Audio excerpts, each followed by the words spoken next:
Now in his roof chamber, his windows were open toward Jerusalem. Now, what was Daniel's first action? Go to his house. Now, they say his house, but you can think of it as the house that God provided him, right? So it's by extension, God's house. So the first thing he did was he went to his house, and he went to his room, his chamber, that was in the highest part of the house, the roof chamber, where the windows were open toward Jerusalem. That would have been, in this case, toward the east. And he continued to get down on his knees 3 times a day, praying and giving thanks before his God, as he had been doing previously. So in other words, Daniel said, listen, I'm not going to be listening to this new law that the king made. I'm going to go in my private room, in my private home, and I'm going to pray to my God and give him thanks. Then by agreement, these men came together. By agreement, these men came together. So again, they've gotten themselves together, and they are going to spy on Daniel.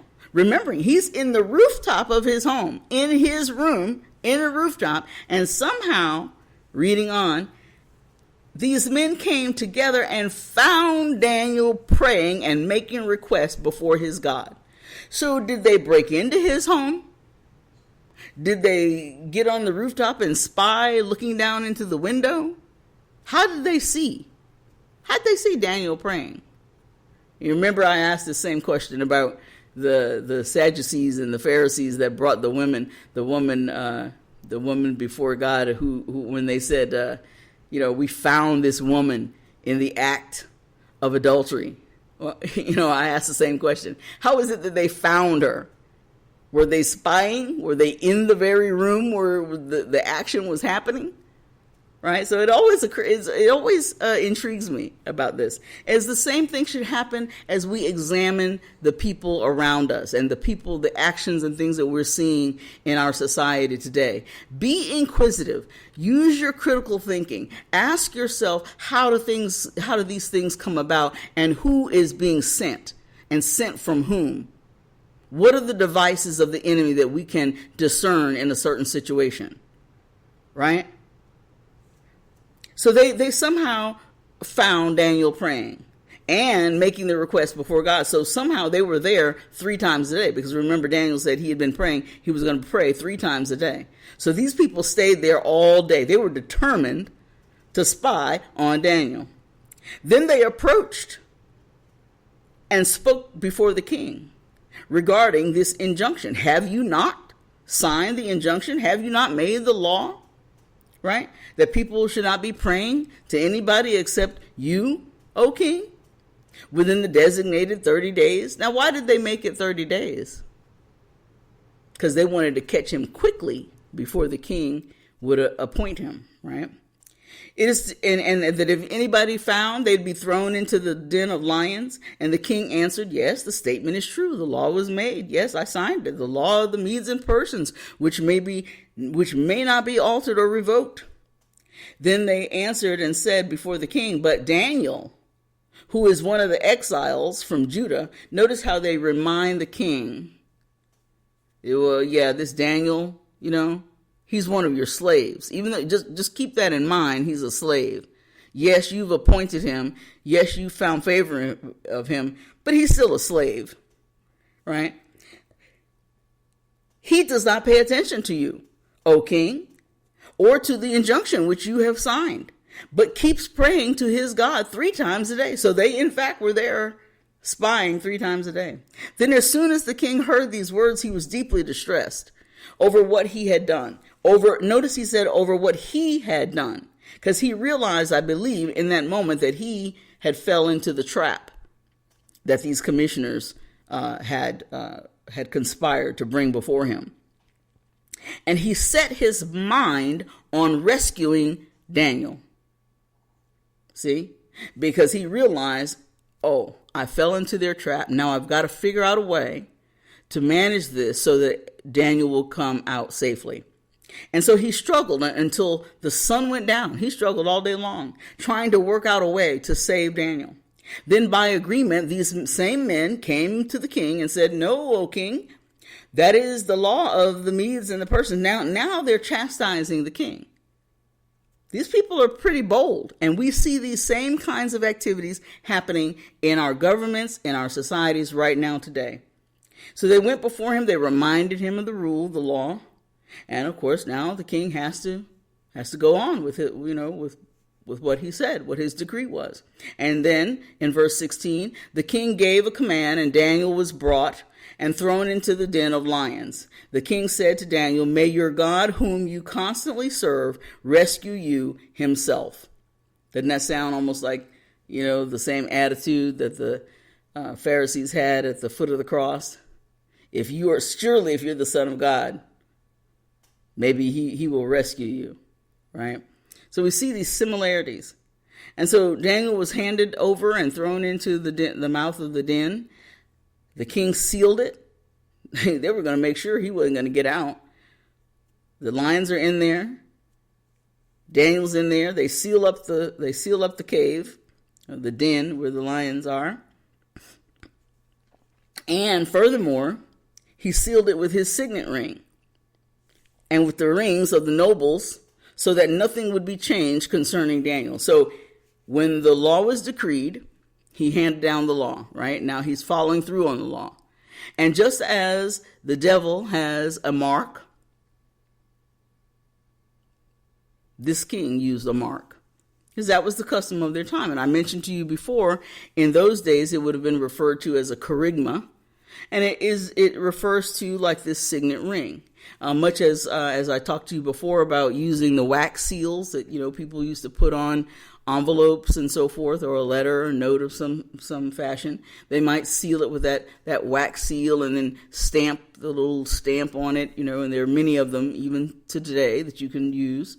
You can get them with your initials on them, right? So you might imagine that this signet ring was similar in fashion to something like that, a kerygma in Hebrew. And so it was sealed.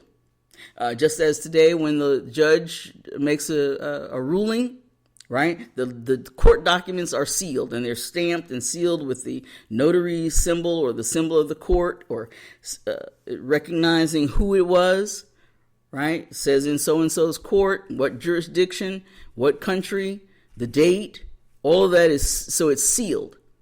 And we can also think of that in terms of God's seal. We are sealed with God's signet ring. We have the mark of God. And as long as you are achieving and walking with God in the Spirit of God, you have his mark.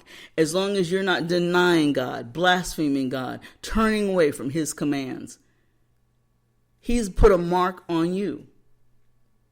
That's why he called us his children. He even said, "You are no more slaves. You're adopted. You're a child."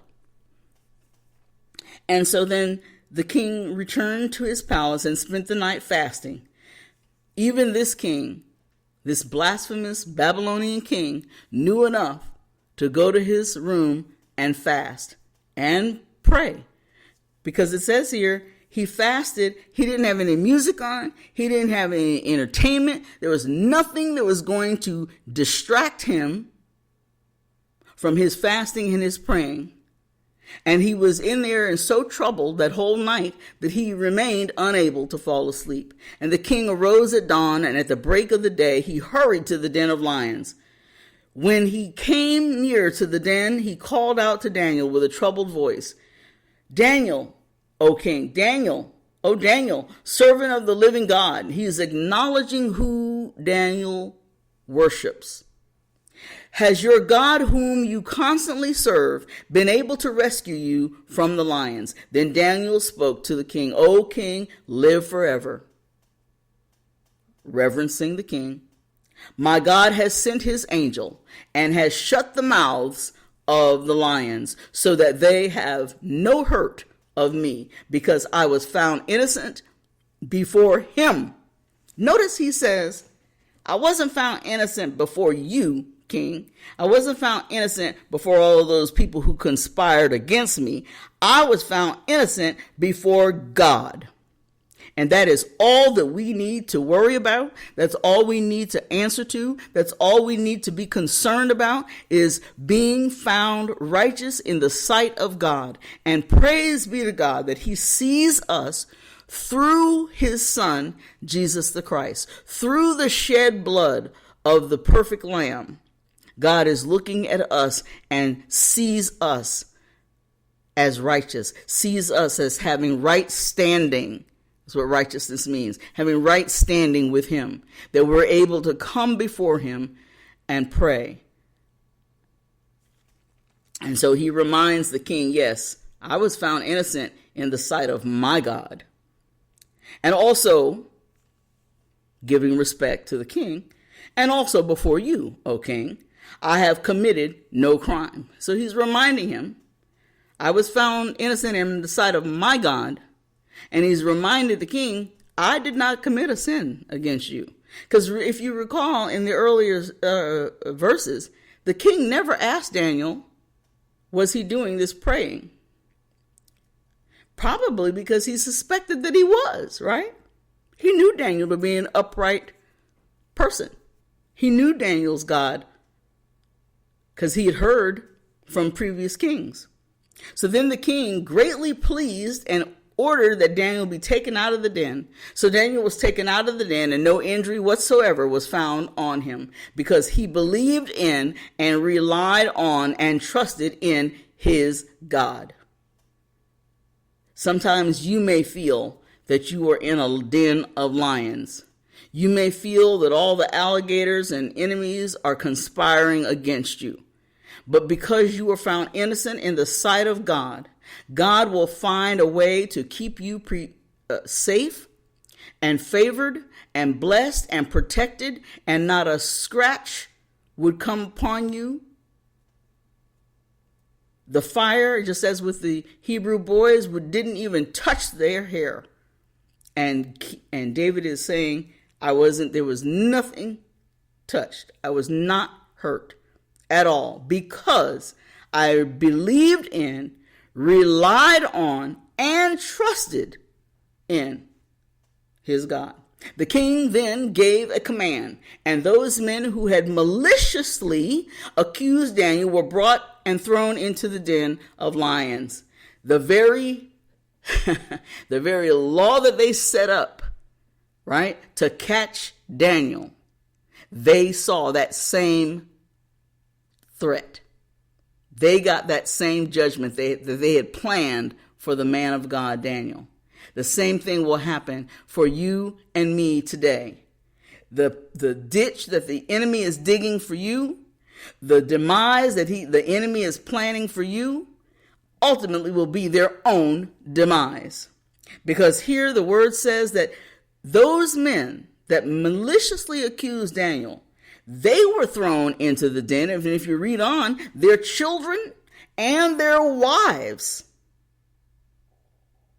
were also thrown into the den. Before they reached the bottom of the den, the lions had overpowered them and crushed all their bones. I can't even imagine what that might have looked like or sound like, but it sounds awful to me. And it just shows you that when you are doing evil, and this is why, sin is so disruptive. People walk around even today, and they, I don't want to wear a mask, and I don't want to do this, and I don't want to do that, and, I want to be able to do this and that and do whatever I want. And they are only thinking about themselves. And there are people who will say, well, I'm a smoker, and the only person it hurts is me. Well, no, that's not true. Because if you should die, then your family members will be hurt. People go around, getting crazy, intoxicated on whatever, and they think, it's me. This is only me. It's only hurting me. I'm hurting myself. Well, no. It's all about selfishness and pride, right? Because in those actions, you may injure someone else. and particularly when it comes to, intoxication of some sort, or maybe even smoking.